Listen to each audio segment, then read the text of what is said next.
जब भक्ति अपनी चरम सीमा को छू लेती है, जब मनुष्य अपने अहंकार, अपने सुख दुख, अपने अस्तित्व तक को भगवान के चरणों में समर्पित कर देता है, तब स्वयं ईश्वर भी उसके प्रेम से बंध जाते हैं।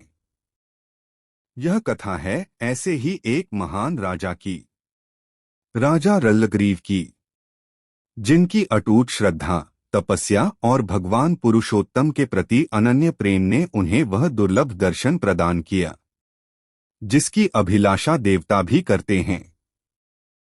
यह केवल एक यात्रा नहीं, यह आत्मा की उस परम यात्रा का वर्णन है जहां भक्ति मार्ग बनती है, श्रद्धा प्रकाश बनती है और भगवान स्वयं लक्ष्य बन जाते हैं।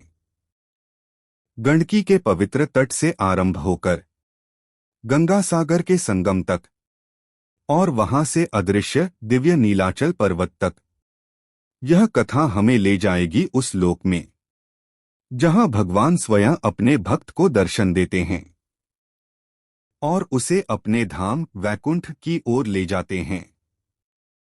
इस अध्याय में आप देखेंगे राजा की तपस्या, उनकी व्यथा, उनकी स्तुति और अंततः भगवान की कृपा का अद्भुत चमत्कार। तो आइए मन को शांत करें, हृदय को श्रद्धा से भर लें और प्रवेश करें इस दिव्य कथा में जहां हर शब्द है भक्ति, हर दृश्य है चमत्कार और हर क्षण है भगवान की कृपा का अनुभव। अब आरंभ होती है यह पावन कथा। सुमति कहते हैं, सुमित्रानंदन, गंडकी नदी का यह अनुपम महात्म्य सुनकर राजा रत्नग्रीव ने अपने को कृतार्थ माना। उन्होंने उस तीर्थ में स्नान करके अपने समस्त पितरों का तर्पण किया। इससे उनको बड़ा हर्ष हुआ। फिर शालग्राम शिला की पूजा के उद्देश्य से उन्होंने गंडकी नदी से 24 शिलाएं ग्रहण की और चंदन आदि उपचार चढ़ाकर बड़े प्रेम से उनकी पूजा की। तत्पश्चात वहां दीनों और अंधों को विशेष दान देकर राजा ने पुरुषोत्तम मंदिर को जाने के लिए प्रस्थान किया। इस प्रकार क्रमशः यात्रा करते हुए वे उस तीर्थ में पहुंचे जहां गड़ा और समुद्र का सडगरम हुआ है। वहां जाकर उन्होंने ब्राह्मणों से प्रसन्नतापूर्वक पूछा, स्वामिन, बताइए नीलाचल यहाँ से कितनी दूर है, जहाँ साक्षात भगवान पुरुषोत्तम निवास करते हैं तथा देवता और असुर भी जिनके सामने मस्तक नवाते हैं। उस समय तपस्वी ब्राह्मण को बड़ा आश्चर्य हुआ। उन्होंने राजा से बड़े आदर के साथ कहा, राजन, नील पर्वत का विश्ववंदित स्थान है तो यही, किंतु न जाने वह हमें दिखाई क्यों नहीं देता। वे बारंबार इस बात को दोहराने लगे कि नीलाचल का वह स्थान जो महान पुण्यफल प्रदान करने वाला है तथा जहां भगवान पुरुषोत्तम का निवास है, यही है। उसका दर्शन क्यों नहीं होता दो? यह बात समझ में नहीं आती। इसी स्थान पर मैंने स्नान किया था, यहीं मुझे वे भील दिखाई दिए थे और इसी मार्ग से मैं पर्वत के ऊपर चढ़ा था। यह बात सुनकर राजा के मन में बड़ी व्यथा हुई। वे कहने लगे, विप्रवर, मुझे पुरुषोत्तम का दर्शन कैसे होगा तथा वह नील पर्वत कैसे दिखाई देगा?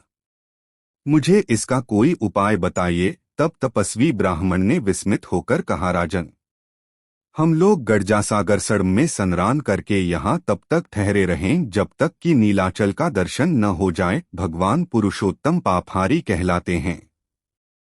वे भक्त वत्सल नाम धारण करते हैं, अतः हम लोगों पर शीघ्र ही कृपा करेंगे। वे देवाधिदेवों के भी शिरोमणि हैं, अपने भक्तों का कभी परित्याग नहीं करते।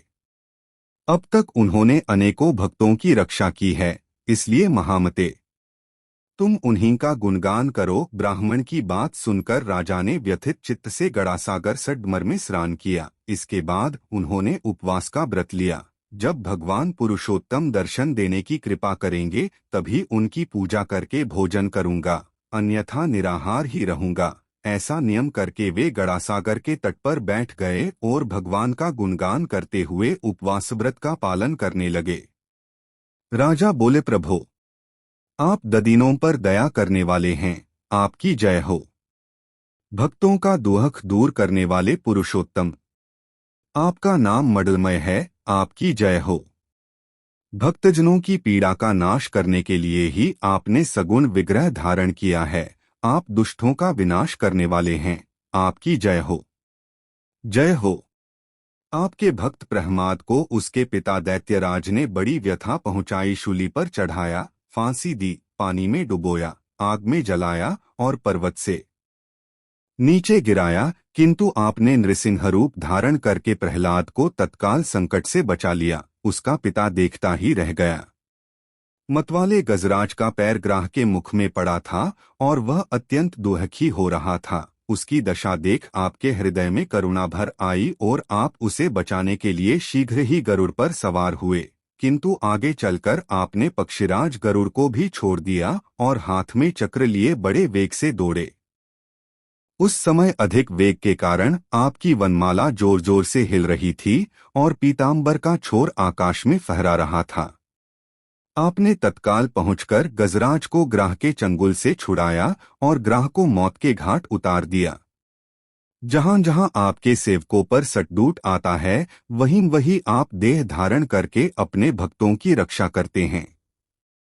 आपकी ललाएं मन को मोहने तथा पाप को हर लेने वाली हैं। उन्हीं के द्वारा आप भक्तों का पालन करते हैं। भक्तवल्लभ, आप दीनों के नाथ हैं। देवताओं के मुकुट में जड़े हुए हीरे आपके चरणों का स्पर्श करते हैं। प्रभो, आप करोड़ों पापों को भस्म करने वाले हैं। मुझे अपने चरणकमलों का दर्शन दीजिए। यदि मैं पापी हूं तो भी आपके मांस में आपको प्रिय लगने वाले इस पुरुषोत्तम क्षेत्र में आया हूं, अतः अब मुझे दर्शन दीजिए। देवदानववंदित परमेश्वर, हम आपके ही हैं। आप पापराशि का नाश करने वाले हैं। आपकी यह महिमा मुझे भूली नहीं है। सबके दुखों को दूर करने वाले दयामय, जो लोग आपके पवित्र नामों का कीर्तन करते हैं वे पापसमुद्र से तर जाते हैं।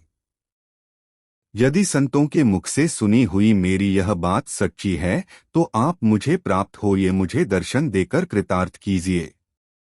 सुमति कहते हैं, इस प्रकार राजा रलग्रीव रात दिन भगवान का गुणगान करते रहे। उन्होंने क्षण भर के लिए भी न तो कभी विश्राम किया, न नींद ली और न कोई सुख ही उठाया। वे चलते फिरते, ठहरते, गीत गाते तथा वार्ता करते समय भी निरंतर यही कहते कि पुरुषोत्तम, कृपानाथ, आप मुझे अपने स्वरूप की झांकी कराइए। इस तरह गड़ासागर के तट पर रहते हुए राजा के 5 दिन व्यतीत हो गए।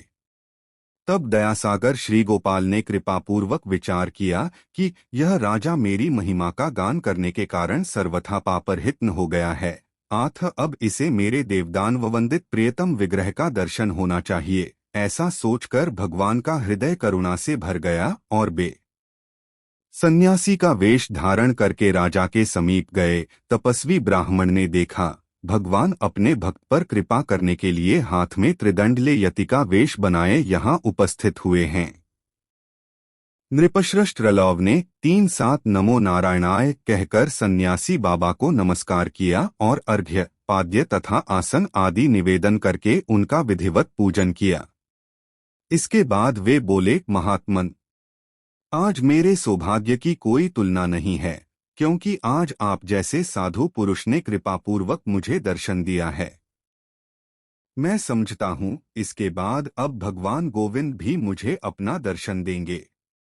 यह सुनकर सन्यासी बाबा ने कहा, राजन, मेरी बात सुनो। मैं अपनी ज्ञान शक्ति से भूत, भविष्य और वर्तमान तीनों काल की बात जानता हूँ, इसलिए जो कुछ भी कहूँ उसे एकाग्रचित्त होकर सुनना। कल दोपहर के समय भगवान तुम्हें दर्शन देंगे। वही दर्शन जो ब्रह्मा जी के लिए भी दुर्लभ है, तुम्हें सुलभ होगा।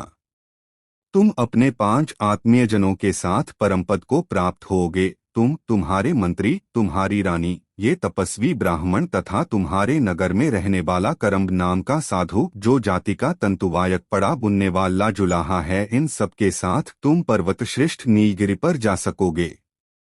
वह पर्वत देवताओं द्वारा पूजित तथा ब्रह्मा और इंद्र द्वारा अभिवंदित है। यह कहकर सन्यासी बाबा अंतर्धान हो गए। अब वे कहीं दिखाई नहीं देते थे। उनकी बात सुनकर राजा को बड़ा हर्ष हुआ, साथ ही विस्मय भी। उन्होंने तपस्वी ब्राह्मण से पूछा, स्वामिन, वे सन्यासी कौन थे जो यहाँ आकर मुझसे बात कर गए हैं? इस समय वे फिर दिखाई नहीं देते, कहाँ चले गए? उन्होंने मेरे चित्त को बड़ा हर्ष प्रदान किया है। तपस्वी ब्राह्मण ने कहा, राजन, वे समस्त पापों का नाश करने वाले भगवान पुरुषोत्तम ही थे जो तुम्हारे महान प्रेम से आकुष्ट होकर यहाँ आए थे। कल दोपहर के समय महान पर्वत नीलगिरी तुम्हारे सामने प्रकट होगा। तुम उस पर चढ़कर भगवान का दर्शन करके कृतार्थ हो जाओगे। ब्राह्मणा यह वचन अमृत राशि के समान सुखदायी प्रतीत हुआ। उसने राजा के हृदय की सारी चिंताओं का नाश कर दिया। उस समय काऊ नरेश को जो आनंद मिला उसका ब्रह्मा जी भी अनुभव नहीं कर सकते। दुंदुभी बजने लगी तथा वीणा, पणव और गोमुख आदि बाजे भी बज उठे। महाराज रल्लग्रीव के मन में उस समय बड़ा उल्लास छा गया था। वे प्रतिक्षण भगवान का गुणगान करते हुए नाचते, खड़े होते, हंसते, बोलते और बात करते थे। उन्हें सब संतापों का नाश करने वाले घनीभूत आनंद की प्राप्ति हुई थी। तदंतर सारा दिन भगवान के कीर्तन और स्मरण में बिताकर राजा रल्लग्रीव रात में गडराजी के तट पर, जो महान फल प्रदान करने वाला है, सो रहे। सपने में उन्होंने देखा, मेरा स्वरूप चतुर्भुज हो गया है। मैं षट्भुज, चक्र, गदा, पद्म और शायधनुष धारण किए हुए हूँ तथा भगवान पुरुषोत्तम के सामने रुद्र आदि देवताओं के साथ नृत्य कर रहा हूँ। उन्हें यह भी दिखाई दिया कि षड्भ, चक्र, गदा और पद्म आदि आयुध तथा विष्णुसेन आदि पार्षदगण परम सुंदर दिव्य स्वरूप से प्रकट हो सदा श्री लक्ष्मीपति की उपासना में संलग्न रहते हैं। यह सब देखकर उन्हें अद्भुत हर्ष और आश्चर्य हुआ।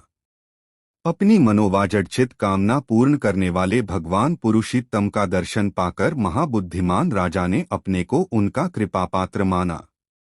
स्वप्न में ये सारी बातें देखकर जब वे प्रातःकाल नींद से उठे तो तपस्वी ब्राह्मण को बुलाकर उन्होंने अपने देखे हुए सपने का सारा समाचार उनसे कह सुनाया। उसे सुनकर बुद्धिमान ब्राह्मण को बड़ा विस्मय हुआ। उन्होंने कहा, राजन, तुमने जिन भगवान पुरुषोत्तम का दर्शन किया है वे तुम्हें अपना शबद्ध, चक्र आदि चिन्हों से विभूषित स्वरूप प्रदान करना चाहते हैं। यह सुनकर महामना रल्लग्रीव ने दीनदुखियों को उनकी इच्छा के अनुसार दान दिलाया। फिर गड़ासागरसड़ में स्नान करके देवताओं और पितरों का तर्पण किया तथा भगवान के गुणों का गान करते हुए वे उनके दर्शन की प्रतीक्षा करने उलगे। तदंतर जब दोपहर का समय हुआ तो आकाश में बारंबार दुंदुभियां बजने लगीं। देवताओं के हाथ से बजाए जाने के कारण उनसे बड़े जोर की आवाज होती थी। सहसा राजा के मस्तक पर फूलों की वर्षा हुई। देवता कहने लगे, नृपश्रेष्ठ, तुम धन्य हो, नीलाचल का प्रत्यक्ष दर्शन करो। देवताओं की कही हुई यह बात जो ही राजा के कानों में पड़ी, त्यों ही नीलगिरी के नाम से प्रसिद्ध वह महान पर्वत उनकी आंखों के समक्ष प्रकट हो गया। करोड़ों सूर्यों की समान उसका प्रकाश छा रहा था। चारों ओर से सोने और चांदी के शिखर उसकी शोभा बढ़ा रहे थे। राजा सोचने लगे, क्या यह अग्नि प्रज्वलित हो रहा है या दूसरे सूर्य का उदय हुआ है अथवा स्थिर कांति धारण करने वाला विद्युत पुनः ही सहसा सामने प्रकट हो गया है। तपस्वी ब्राह्मण ने अत्यंत शोभा संपन्न नीलगिरी को देखकर राजा से कहा, महाराज, यही वह परम पवित्र महान पर्वत है। यह सुनकर नृपश्रेष्ठ रल्लग्रीव ने मस्तक झुकाकर उसे प्रणाम किया और कहा, मैं धन्य और कृतकृत्य हो गया, क्योंकि इस समय मुझे नीलाचल का प्रत्यक्ष दर्शन हो रहा है। राजमंत्री, रानी और करम्ब नाम का जुलाहाए भी नीलाचल का दर्शन पाकर बड़े प्रसन्न हुए। नरश्रेष्ठ, उपर्युक्त पांचों व्यक्तियों ने विजय नामक मुहूर्त में नीलगिरी पर चढ़ना आरंभ किया। उस समय उन्हें देवताओं द्वारा बजाई हुई महान दुंदुभियों की ध्वनि सुनाई दे रही थी। पर्वत के ऊपरी शिखर पर, जो विचित्र वृक्षों से सुशोभित हो रहा था, उन्होंने एक सुवर्णचटित परम सुंदर देवालय देखा। जहां प्रतिदिन ब्रह्मा जी आकर भगवान की पूजा करते हैं तथा श्रीहरि को संतोष देने वाला नैवेद्य भोग लगाते हैं। वह अद्भुत एवं उज्ज्वल देवालय देखकर राजा सबके साथ उसके भीतर प्रविष्ट हुए। वहां एक सोने का सिंहासन था जो बहुमूल्य मणियों से जटित होने के कारण अत्यंत विचित्र दिखाई दे रहा था। उसके ऊपर भगवान चतुर्भुज रूप से विराजमान थे। उनकी झांकी बड़ी मनोहर दिखाई देती थी। चंड, प्रचंड और विजय आदि पार्षद उनकी सेवा में खड़े थे। नृपश्रेष्ठ रलग्रीव ने अपनी रानी और सेवकों सहित भगवान को प्रणाम किया।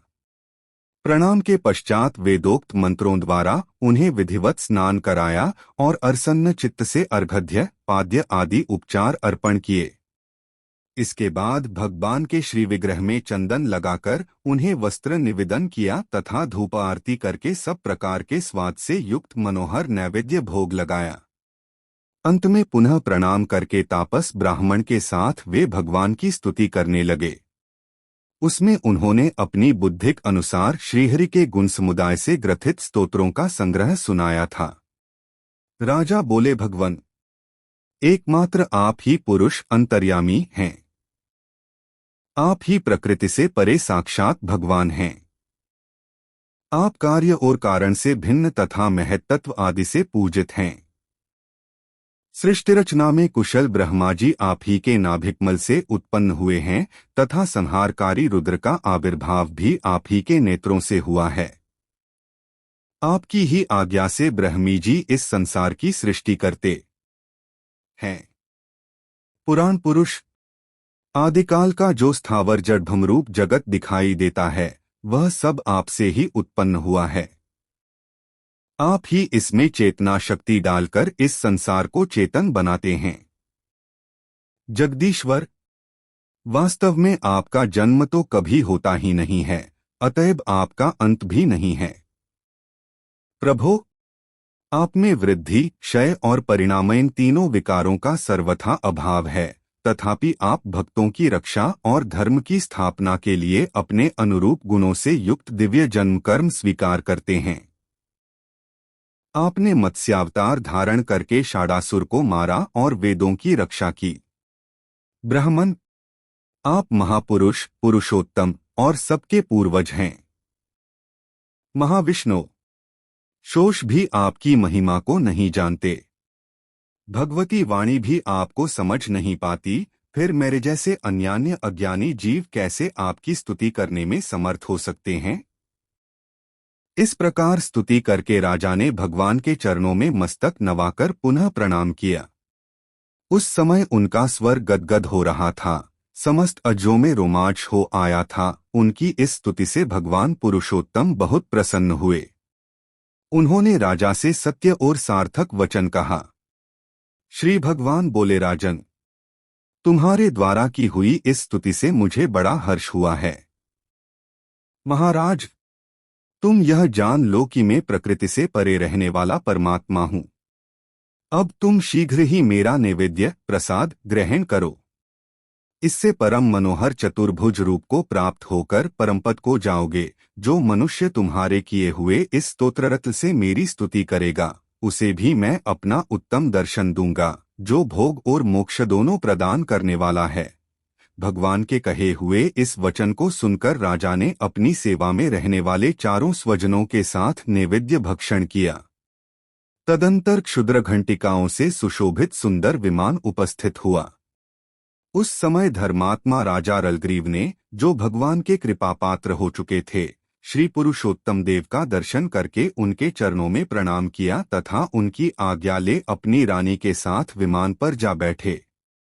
फिर भगवान के देखते देखते अद्भुत बैकुंठ लोक में चले गए। राजा के मंत्री भी धर्मप्रायण तथा धर्मवेत्ताओं में सबसे श्रेष्ठ थे, अतः वे भी विमान पर बैठकर उनके साथ ही गए।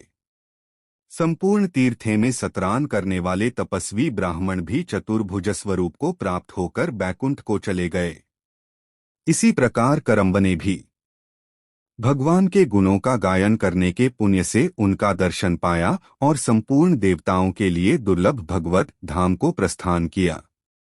सभी एक ही साथ परम अद्भुत विष्णुलोक की ओर प्रस्थित हुए। सबके चार चार भुजाएं थीं।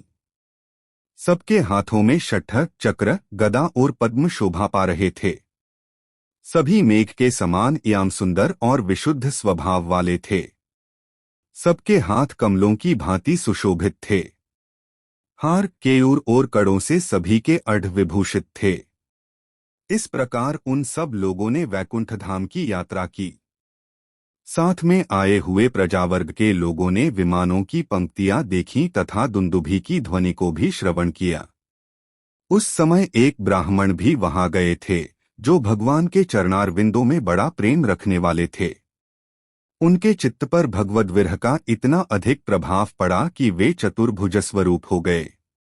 यह अद्भुत बात देखकर सब लोग ब्राह्मण के महान सौभाग्य की सराहना करने लगे और गड्डासागर सटभम में स्नान करके कांजीनगरी में लौट आए। सब लोग कहते थे कि उत्तम बुद्धि वाले महाराज रलग्रीव का अहोभाग्य है, जो वे इसी शरीर से श्री विष्णु के परमधाम को चले गए।